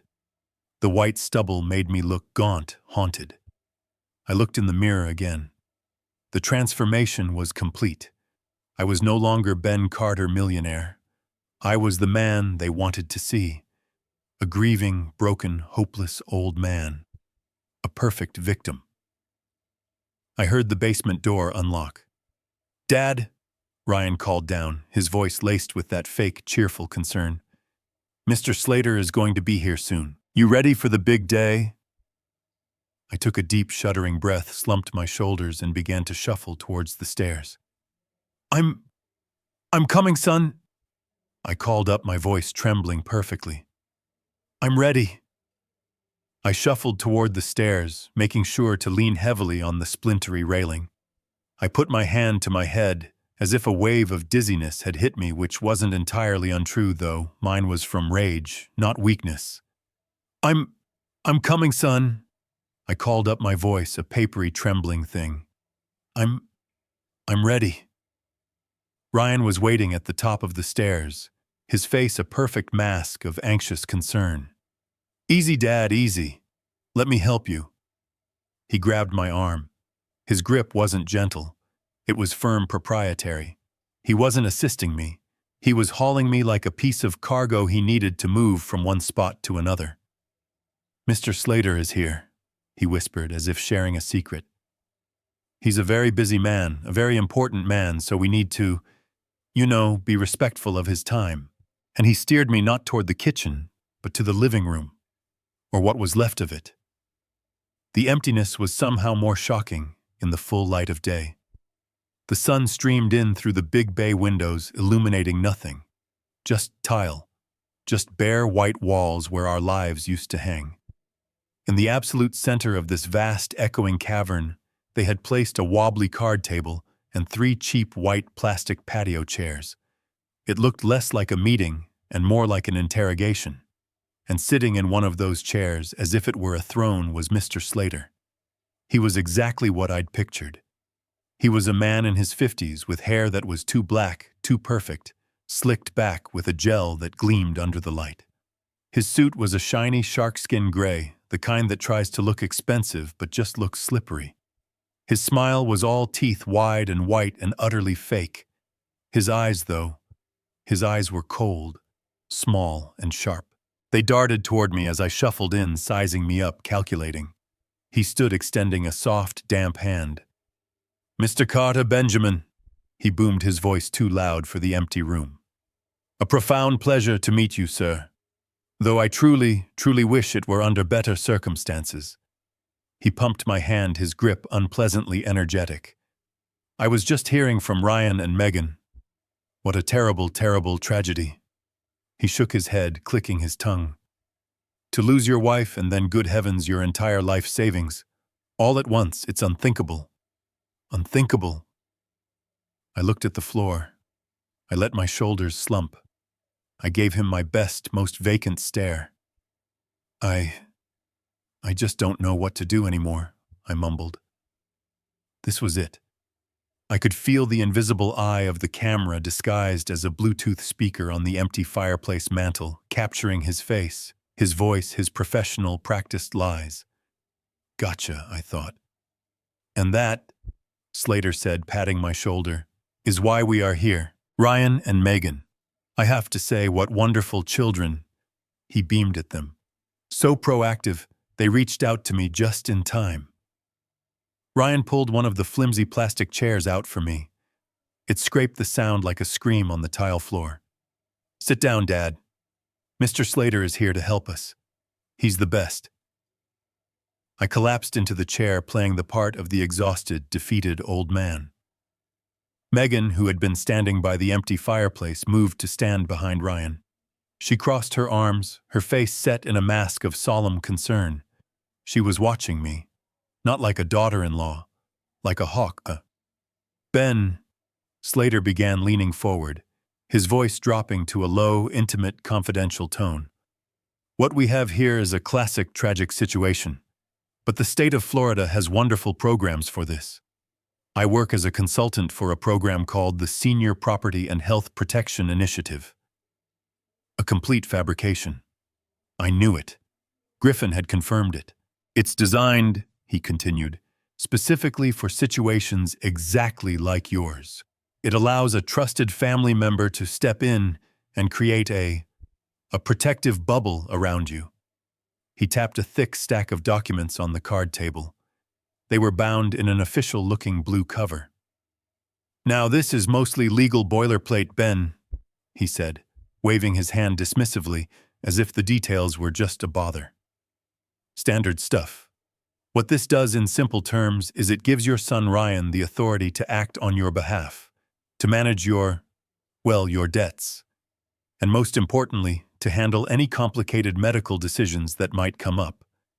It takes all the worry, all the stress right off your shoulders. You won't have to think about a single thing." He pulled an expensive, heavy-looking gold pen from his suit pocket. He clicked it. The sound was sharp, definitive in the empty room. He fanned the pages out, revealing a sea of fine print. "We just need your signature here." He tapped a bright yellow "Sign Here" sticker. "On the financial directive." He turned a page. "On the medical directive." He turned another. "Here, on the main asset transfer authorization. Just a few scribbles and you can go right back to resting. Ryan and Megan will handle everything from here on out." He slid the documents and the pen across the wobbly table. Ryan leaned in close. He put his hand on my shoulder. I could smell the faint, sour scent of last night's bourbon on his breath. "Just sign it, Dad," he whispered, his voice urgent, pleading. "It's time to let go. It's time to let us take care of you. Just sign it. Everything will be okay." Megan smiled from across the room. It wasn't a smile. It was the grin of a predator that had finally cornered its prey. I looked at the signature line. I looked at the pen. I reached out. My old weathered hand, trembled as it moved toward the pen. This part wasn't an act. My heart was pounding so hard I thought it would burst. I could feel all three of them, Ryan, Megan, Slater, holding their breath. The camera on the mantel was rolling. The police were down the street. This was the moment. I picked up the pen. I looked at the pen. The heavy gold-plated pen that Slater had placed in my hand. It felt slick and warm from his sweat. I looked down at the signature line. A simple, empty, blank space that held the value of my entire life. My hand began to shake. This part wasn't difficult to fake. My body was thrumming with adrenaline, a high-frequency vibration of pure, cold fury that masqueraded perfectly as the palsy of a broken old man. I let the tremor travel up my arm. I looked up past the stack of papers, and I locked eyes with my son Ryan. I made sure he saw the tears welling in my eyes. I wasn't acting. These were real. They were tears of rage. Tears for my wife, Alice. Tears for the son I had lost. I put all the confusion, all the grief, all the manufactured hopelessness of the last 3 days into my voice. "Ryan," I whispered. The sound was papery thin. This is a lot of paper. I don't understand it all." Ryan leaned in his hand, landing on my shoulder again. That proprietary, controlling grip. He wasn't comforting me. He was anchoring me. "It's just legal stuff, Dad. Boilerplate.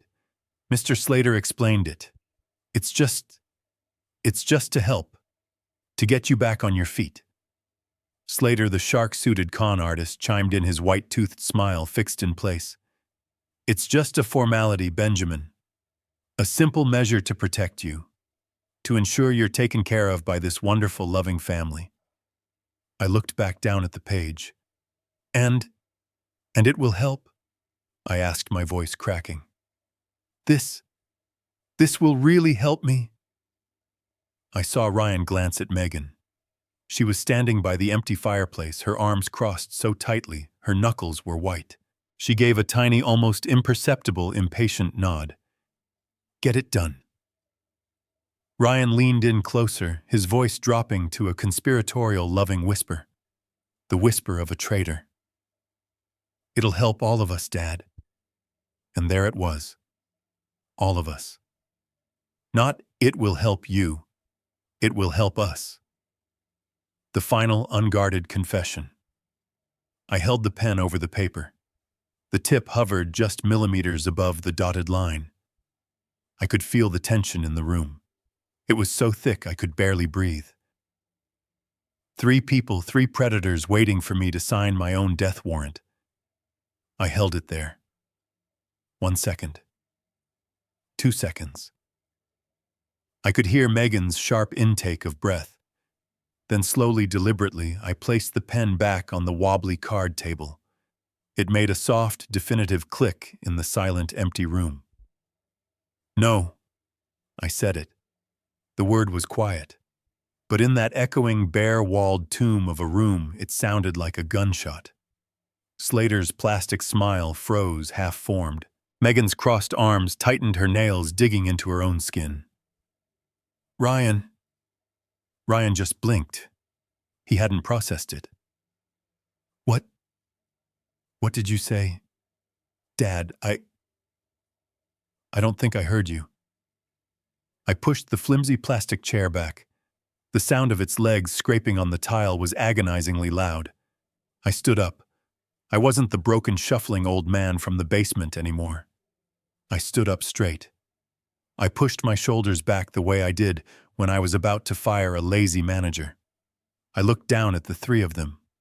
My voice didn't tremble. It didn't crack. It was the voice that had built a hardware empire. It was the voice of Benjamin Carter. I said, No. The transformation was instant. All three of them just stared. Their masks of concern hadn't just slipped, they had shattered. "Dad, what are you doing?"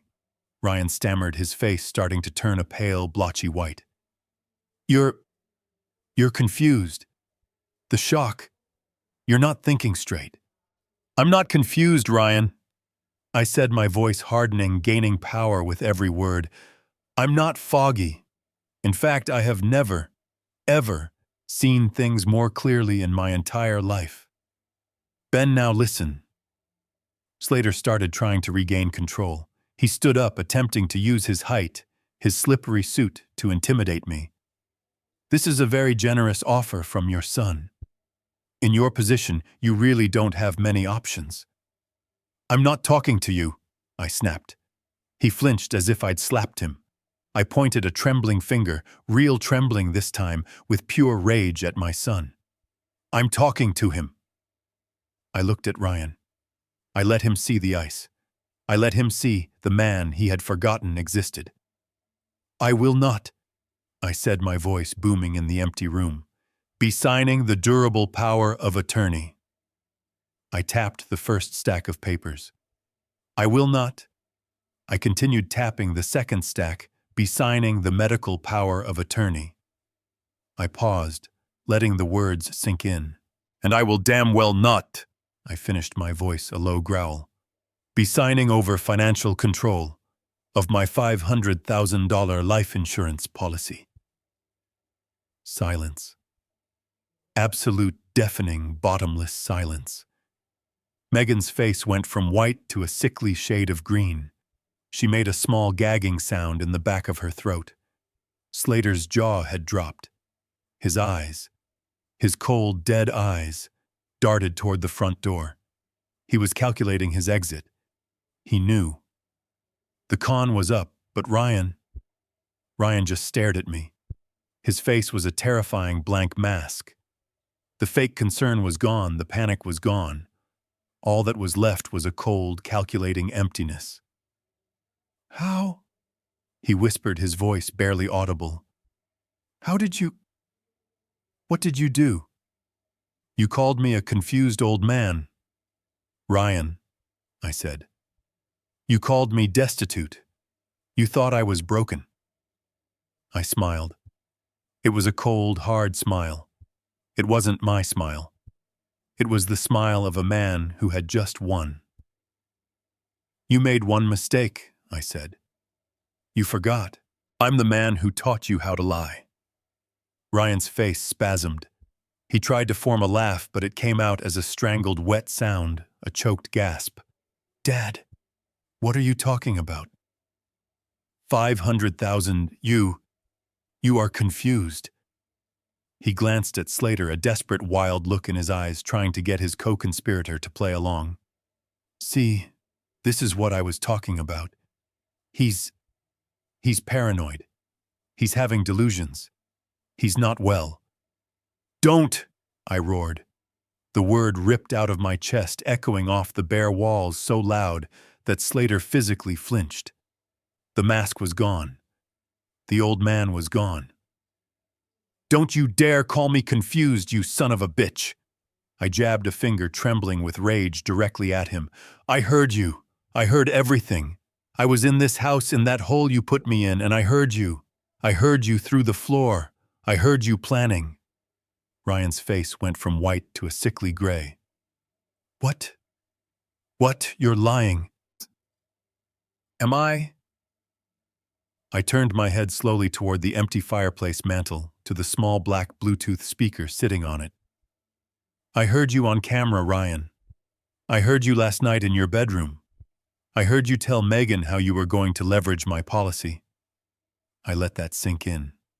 "And then," I said, my voice dropping to a low, venomous growl, "I heard you explain the other plan, the better one, the one where you get all the money, the one where I have a tragic fall down the basement stairs, the one where you and her, murder me for my money." Megan let out a sound. It wasn't a word. It was a high, thin, whistling shriek like a kettle at full boil. "He knows, Ryan. He knows. Oh my God, oh my God, oh my God." Slater didn't scream. He was a professional. He didn't waste time on denial. He bolted. He kicked the flimsy card table aside. Papers flew everywhere, a blizzard of his own lies, and he sprinted. He was fast scrambling across the empty tile floor, heading for the front door for the open air. He almost made it. Just as his hand reached for the doorknob, the front door burst open, slamming against the wall with a crack of wood. "Sit down!" The voice was a cannon shot. It wasn't Griffin. It was a cop. Two uniformed police officers filled the doorway. They were not the local beat cops I'd half expected. They were big, serious men, hands on their holstered weapons. And right behind them, calm as a funeral director, was Mr. Griffin, my lawyer, holding his briefcase. Slater froze his hands in the air. He looked like a mannequin. "Mr. Slater," one of the officers said, his voice bored, "put your hands on your head. Turn around. Slowly." Megan was sobbing, great gasping, ugly sobs sliding down the wall, her designer yoga pants bunching at her knees. Griffin walked calmly past the officer, stepping around the cowering con artist, as if he were a piece of trash on the sidewalk. He walked right up to me. "Are you all right, Ben?" he asked, his voice low. "I am now Griffin." I said, my knees finally starting to feel weak. Griffin nodded once. He then turned his attention to the man being held by the officer. He looked at Slater with a kind of mild academic disgust. "Mr. Martin Slater," Griffin said, reading from a paper in his hand. "A pleasure. I've been doing some light reading on you.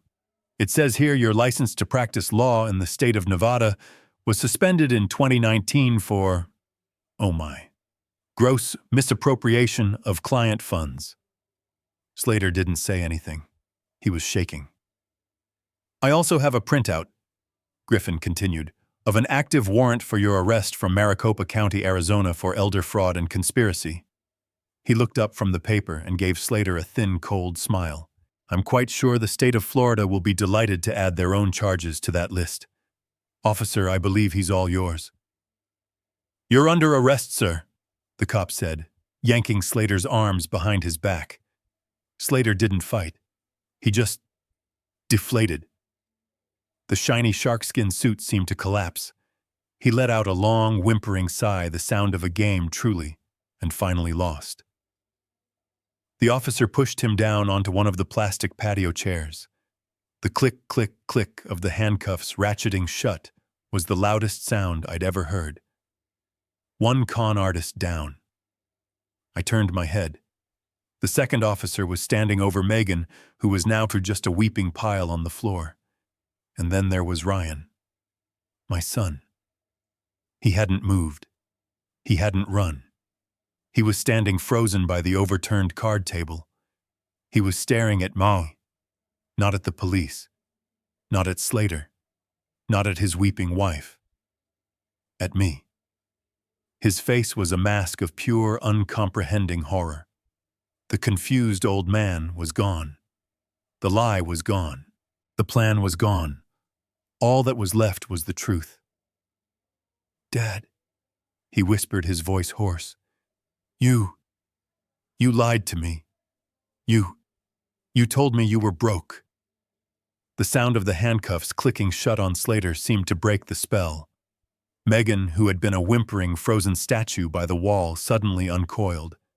Her face was a mask of tears, and smeared mascara twisted into a look of pure, venomous hatred. But she wasn't looking at me. She wasn't looking at the police. She was looking at Ryan. She scrambled to her feet and flew at him, her hands clawing. "You!" she shrieked, pounding on his chest with her fists. "You did this! You told me he was stupid! You told me he was a confused old man! You said he'd sign anything, you stupid, stupid fool! You've ruined us!" Ryan didn't even seem to feel her blows. He just stood there, paralyzed, his mouth hanging open. He was staring at me. His eyes were wide with a horrifying, dawning realization. The cogs were finally painfully turning in his head. "Dad," he whispered, His voice was hoarse, unrecognizable. You lied to me. I let a small cold smile touch my lips. I did. You told me you were broke. He said the words catching in his throat, his mind struggling to process the scene. You told me you lost everything. You told me you were homeless. That was all a lie. Oh, I said, taking a small, satisfying step toward him. That's the best part, Ryan. I looked at the chaos. Slater head hanging being read his rights by the door. Megan having dissolved into hysterical sobs on the floor. And my son standing in the middle of it all, finally understanding that he, the master manipulator, had been the one who was played. Yes, I said. That was a lie. A test. One you failed more spectacularly than I could have ever imagined. Ryan shook his head, still not fully grasping it. But why?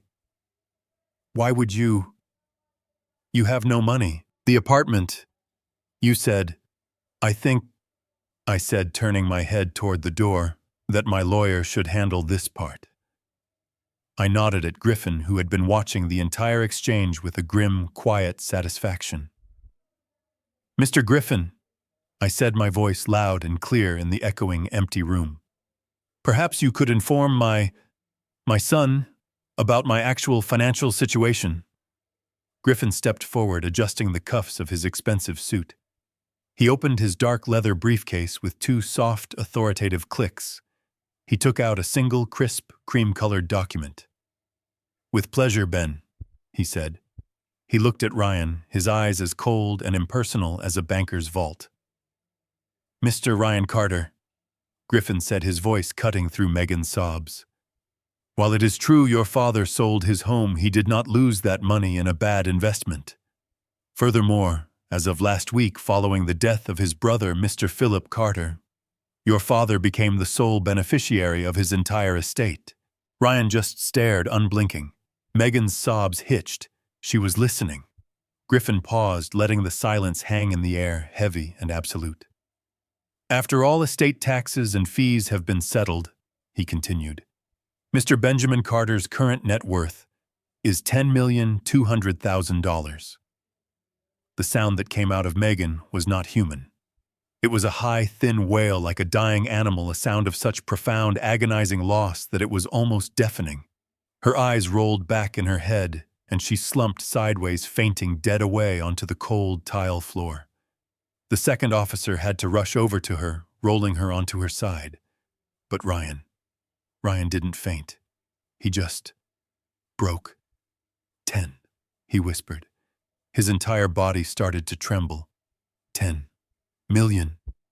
His face, which had been pale with shock, suddenly flushed a dark, blotchy red. A new emotion was flooding, and one so powerful, so primitive, it eclipsed everything else: greed. He looked at the $10 million hanging in the air. He looked at the handcuffs on Slater. He looked at his unconscious wife. He looked at me. And then he fell to his knees. Dad, he cried, crawling toward me, scrambling over the scattered fraudulent papers. He grabbed at the legs of my pants. Dad, please, please listen to me. He was sobbing now, real thick tears of desperation. I didn't mean it. I swear I was scared. I was in debt, Megan. She pushed me. I would never have. I love you, Dad. I've always loved you. He clung to my legs like a small, desperate child. We can fix this. You have $10 million. We have 10 million. We can fix everything. We can be a family again. I'll get a new house, a bigger one. I'll take care of you. I'll do anything, I swear.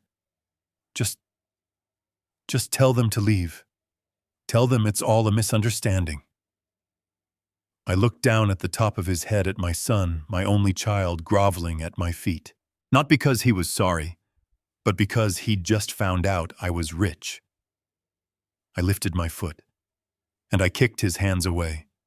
He fell back onto the tile, looking up at me, his face a mask of stunned disbelief. You disgust me, I spat. You heard me on the tape, I said, my voice shaking with a rage so profound it almost choked me. You were going to have me killed. You were going to murder me for $500,000. No, Dad, I was just stress talking. You were planning, I roared. You locked me in the basement. You were going to have me fall down the stairs, all for $500,000. I leaned down, my face inches from his. And you really think I'd ever trust you with 10 million? I straightened up. I looked past him, past his fainted, greedy wife. I looked at the second officer, the one who was now watching Ryan with utter contempt. Officer, I said, my voice clear and steady. This man, Ryan Carter, and his wife, Megan Carter, conspired to defraud me. They held me against my will in their basement.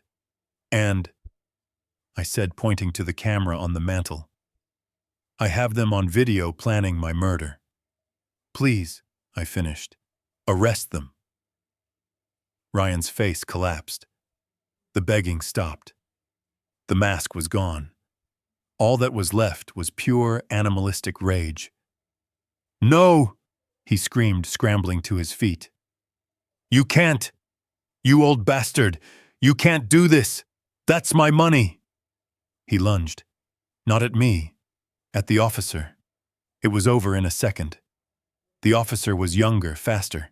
He grabbed Ryan, spun him around, and slammed him face first against the bare wall. You can't! I'm his son! Ryan shrieked, his voice muffled against the plaster. It's mine, it's mine. The sound of the second pair of handcuffs ratcheting shut was the sweetest sound I had ever heard in my life. It was 3 weeks later. 3 weeks since I'd watched my son get handcuffed and dragged out of his own house screaming about his money. I was sitting in Mr. Griffin's office. It was high up on the 40th floor overlooking the Miami skyline. The view was clear, sharp, just like Griffin himself. The air conditioning was quiet. The coffee his assistant brought me was real. I hadn't realized how long it had been since I'd tasted real coffee. Griffin closed a thick, blue-bound legal file and placed it squarely in the center of his massive mahogany desk. Well, Ben, he said, it's done. I just nodded, sipping my coffee. I didn't say anything. I just waited. Ryan and Megan Carter have been denied bail. Griffin continued, his voice flat, professional reading from the report. The prosecutor is enthusiastic, to say the least. With the video evidence from the hidden cameras, the audio recording of their bedroom conversation, the murder plot, and now the full cooperating testimony of Mr. Slater, and he allowed himself a small, cold smile. Who, it turns out, was very eager to make a deal in exchange for a lighter sentence. The prosecution is confident. They are both facing, at a minimum, 15 to 20 years. What charges? I asked. My voice sounded distant, like it was coming from someone else. Conspiracy to commit first-degree murder, conspiracy to commit fraud, unlawful imprisonment, and for Slater practicing law without a license. They are not getting out of this, Ben. I nodded. I felt nothing. Just an empty, cold space where a father's love used to be. And the house, Griffin went on, looking at another document. The bank officially foreclosed on it last week. The auction is set for the 30th. Whatever assets they had left, they're gone. They've lost everything. Good, I said. The word came out harder than I expected. Colder. Griffin leaned back in his big leather chair. It sighed under his weight. He took off his glasses, rubbing the bridge of his nose. For the first time in 30 years, his lawyerly mask softened. He looked at me not as a client, but as a man. That brings us to the 10 million, Ben. The accounts are finalized. Philip's estate is settled. The money is yours, free and clear. So, he put his glasses back on. What are you going to do? It was the question, wasn't it? The question I'd been asking myself every night in the clean, sterile, silent hotel room I'd rented. a room that felt just as much like a prison as that basement had. I turned away from Griffin. I stood up and walked to the massive floor-to-ceiling window. I looked out at the city. All those people down there, running around, building things, raising families, trying to make $1. I'd been one of them for 45 years. I'd built. I'd saved. I'd sacrificed. For what? For what? So my son, my only child, could lock me in a basement and plot my death. For $500,000. I've been thinking about that, Griffin, I said, my voice quiet, my reflection staring back at me in the glass. I don't need $10 million. I turned to face him. I'm 70 years old. My wife is gone. My son is dead to me. What am I going to do with it? Buy a yacht, travel the world? It all seems meaningless. Griffin nodded slowly. He understood. It's a heavy burden, Ben.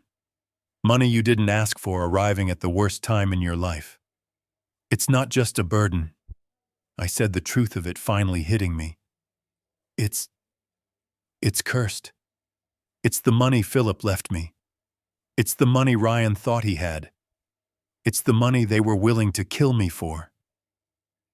I started pacing the expensive rug. I couldn't stand still. My hands were clenched into fists. If I spend $1 of that on myself, on a new car, on a fancy steak dinner, it'll feel like they won. It'll feel like I'm spending blood money. My own blood. So, Griffin asked, his voice neutral, you're going to give it all away. I'm going to redirect it, I said. I stopped pacing. The idea had been forming in the back of my mind for weeks, ever since that night in the basement. Now it was crystal clear. Alice, my wife, she always volunteered. At the senior center. She was always angry about how invisible old people become. How easy it is for families to take advantage of them. I looked Griffin dead in the eye. Ryan thought I was a confused old man. He thought I was helpless. He and Slater. This is their business, Griffin. They prey on people like me. People who are old alone and who they assume are stupid. They assumed wrong. Griffin said, a rare thin smile on his face. Damn right they did, I said. And I'm going to spend every last cent of Philip's $10 million making sure they can never do it to anyone else. Griffin leaned forward, the pen tapping on his desk again. A foundation. A fortress, I corrected him. I'm not just donating. I'm building. I want to create a legal aid center. A free one. I want to hire sharks. I want to hire lawyers like you, Griffin. I want a hotline 24/7. I want investigators. I want a place where any senior citizen who thinks their family is stealing their checks, who thinks their son is trying to lock them in a basement, can come and get the best, most aggressive legal defense money can buy. I walked back to the window, but this time I wasn't looking at the city. I was looking at the future. I'm going to take that $10 million, I said, and I'm going to turn it into a weapon for all the other confused old men out there. Griffin was silent for a moment. He just looked at me. Ben, he finally said, that's a brilliant idea. A truly brilliant idea, but are you sure it's your money? You earned the right to rest, to live in peace. I've rested enough, I said. I've been sitting on the sidelines of my own life for 2 years grieving. Now I have a new business to build. Alice would have liked this. I felt lighter. The curse of the money was lifting. It wasn't blood money anymore. It was armor. But first, I said, sitting back down, my voice turning to ice again, there's one last piece of business. What's that? Ryan, I said. I need to see him, in prison, just once. Ben, I'm not sure that's advisable. Just once, I insisted. I need to tell him what I'm doing. And I need to do one more thing. What? I need to cut him out of my will. Not just the new 10 million. Everything. Every last dime I ever earned from Carter's hardware. He wanted me to have nothing fine. I'm going to make sure he gets exactly that.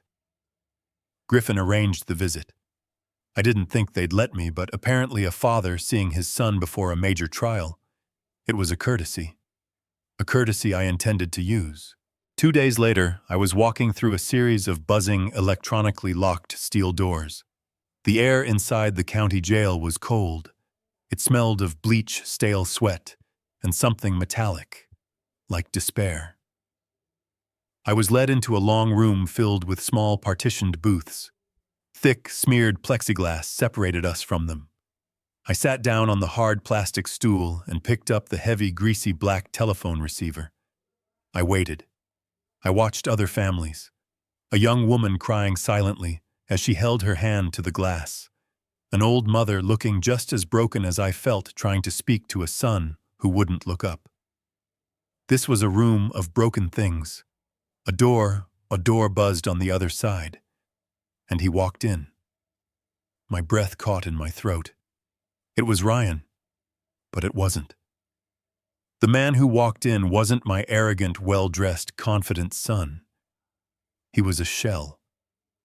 He was wearing a baggy, bright orange jumpsuit 2 sizes too big. His face was gaunt, his skin a sickly pale gray. He had a dark, patchy stubble. His hair was greasy, matted. He looked like he'd aged 20 years in 3 weeks. The arrogance was gone. The cunning was gone. All that was left was a hollow, terrified desperation. He saw me.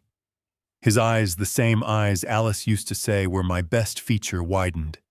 He stumbled to the booth opposite me, fumbling with his own phone, his hands shaking so violently he almost dropped it. He sat down. We just stared at each other through the glass for a long moment. I felt nothing. No pity, no sadness. Just a cold, vast emptiness.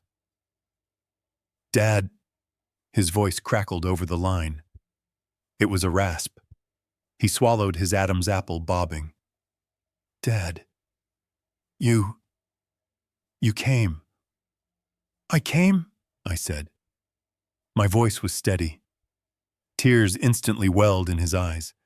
Not the fake ones from the restaurant. These were real. Thick, ugly tears of pure animal panic. "Dad, please." He choked his hand, coming up to the glass, his fingers splayed. You have to help me, please. They're saying horrible things. They're talking about 20 years. 20 years. He was sobbing now, his shoulders shaking. "Please, Dad, get me a better lawyer. Not the public defender. Griffin. Call Griffin. Tell him to fix this. Tell them it was all a mistake, a misunderstanding. It was Megan. It was all her idea. She pushed me, I swear." He was babbling, the words tumbling out in a desperate, pathetic stream. I just watched him. I didn't blink. "Please," he begged. I'm your son. You can't just leave me in here. I'm your son." I leaned forward. I put my mouth close to the receiver. "No," I said. He stopped, his mouth half open, a sob stuck in his throat. "What? No," I repeated, my voice as cold and hard as the concrete floor. "You are not my son." "Dad, please don't say that. My son," I said, cutting him off, "died. I don't know when. Maybe when his startup failed. Maybe when his mother died. But he's gone. My son would have never locked me in a basement. My son would have never sold his mother's rocking chair. And my son," I said, leaning in so close my forehead almost touched the glass, "would never, ever have plotted to have me murdered for money." I wouldn't have," he shrieked. I was just talking. I was stressed." "You don't understand. I understand everything," I said. "I'm here for one reason, Ryan. One last piece of family business." I saw a flash of desperate hope in his eyes. Yes, yes, Dad. I'm here to tell you. I said that I've instructed Mr. Griffin to begin the process of officially disowning you. I am cutting you out of everything. My will, my trust, my name. When I die, you will not receive $1. You will not get 1 cent from Carter's hardware. You will not get one single rusty nail from the $10 million your Uncle Philip left me. You get nothing. The color drained from his face. The terror was replaced by a sudden violent blotchy red. The true Ryan was still in there after all. You can't, he whispered, shaking his head in disbelief. It's already in motion, I said. And then he erupted. He shot to his feet, slamming his shackled fists against the partition. The whole booth shuddered. You can't! He screamed, his voice distorting over the cheap phone line. You can't do that. I'm your son. I'm your only son. It's my right. It's my inheritance. The guards at the back of the room tensed, but they didn't move. They'd seen this 1,000 times. I just looked at him, at this raging, pathetic creature on the other side of the glass. You had a right, I said, my voice quiet, cutting through his screams. You had a right to my love. You had a right to my support. You had a right to my name. I stood up slowly. You gave up that right when you decided my life was worth less than a down payment on a new one. No, you old bastard! You can't leave me. It's mine. It's mine. I placed the heavy black receiver gently back onto its cradle, cutting off the sound of his voice. I turned my back to the glass. I could still hear him, a muffled animalistic howl pounding on the partition as the guards moved in. I didn't look back. I just walked. Past the other broken families, through the buzzing steel door, into the clean, bright Florida sun. And I never ever looked back. 6 months later. The air didn't smell like bleach or mildew. It smelled of fresh paint, new carpet, and hope. I was standing on a brand new sidewalk under a warm Florida sun. But I wasn't at a jail or a courthouse or a soulless hotel. I was in front of a beautiful modern 2-story building. It was built of glass and clean white stucco, with native palms shading a small, peaceful garden out front. Above the double glass doors, in simple, elegant steel letters, was the name I had chosen, the name that mattered. The Alice Carter Center for Elder Justice. My wife's name. A small crowd was gathered on the lawn.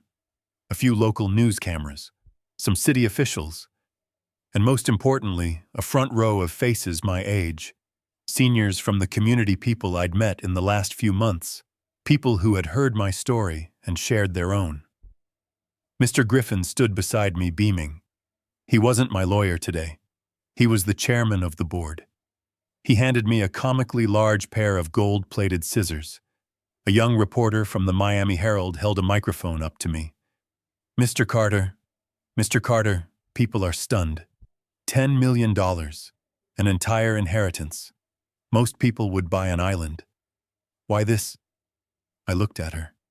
I looked at the crowd. I looked up at Alice's name. I stepped up to the small podium. The microphone gave a soft thump as I adjusted it.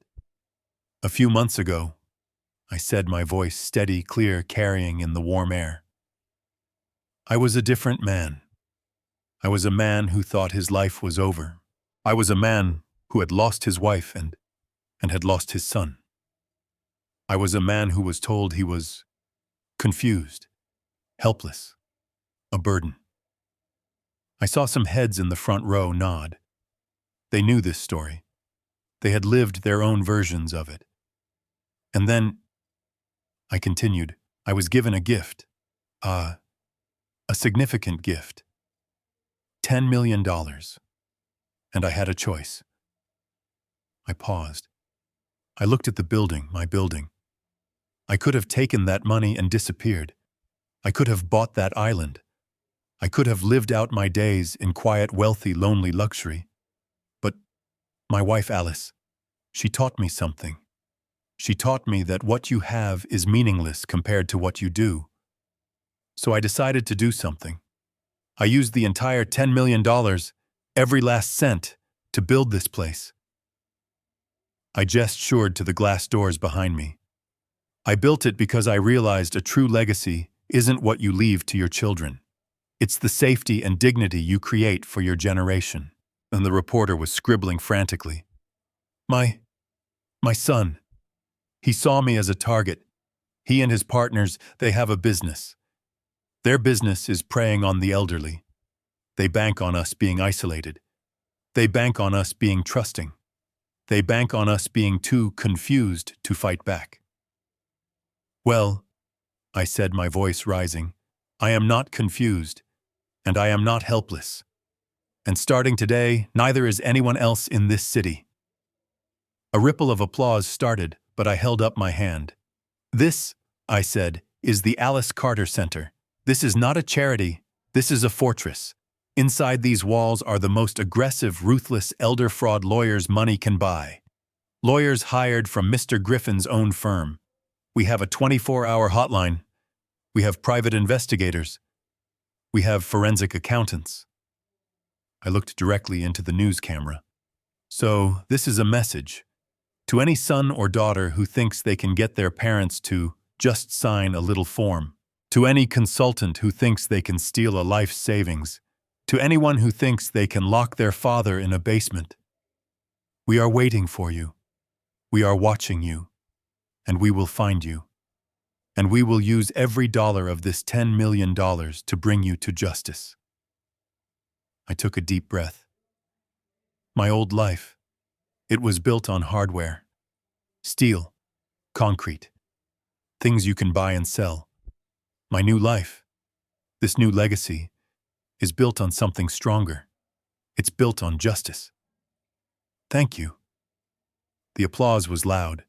It wasn't just polite. It was relieved. It was grateful. Mr. Griffin shook my hand. I turned to the large blue ribbon stretched across the doorway. I lifted the heavy scissors. I thought of Ryan in his cell screaming about his money. He would be there for a long time. Megan, who had fainted, had rolled over on her husband to save herself and was facing a slightly shorter sentence. They were gone. The money wasn't a curse. It was a tool. I looked up at Alice's name one last time. "This is for you, honey," I whispered. "You always wanted to help people. Well, we're helping." I snipped the ribbon. The silk parted with a soft shh. The doors to the center opened. I walked in first, not as a victim, not as a confused old man, but as a founder. I had a lot of work to do. The sound of the ribbon splitting was small, almost silent, but to me it was a cannon shot. It was the sound of a door closing on my old life and a new one beginning. The small crowd cheered, a mixture of seniors from the neighborhood city officials and Mr. Griffin, who was standing beside me, clapping me on the back. "They're waiting for you, Ben," Griffin said, gesturing to the open glass doors. "Your new board of directors." I nodded, still dazed, still holding my half of the giant scissors. I felt a strange lightness, a purpose I hadn't felt in years. Not since Alice was alive. As I took my first step toward the entrance, a voice cut through the polite applause. Mr. Carter, one last question." I turned. A young woman, a reporter from a local news channel, was pushing a microphone toward my face. She had that look of practiced professional sympathy. "That was an incredible speech, sir," she said.